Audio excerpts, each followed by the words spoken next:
வானம் வரும் மேகம் வரும் கூட உன்னோடு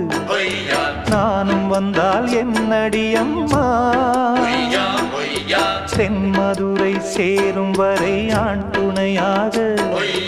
ஏழை என்னை ஏற்றுக்கொள்ளம்மா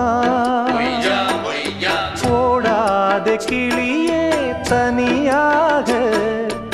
ஏதேனும் நடக்கும் தவறாக ஊர்கெட்டு கிடக்கு பொதுவாக ஒன்றாக நடப்போம் மெதுவாக காலடி நோக நாலடி போக பாதையிலே பூவிரிப்பேன் நானே புது ரூட்டுல தான் நல்ல ரோட்டுல தான் நின்றாடும் வெள்ளி நிலவு இந்த ராத்திரியில்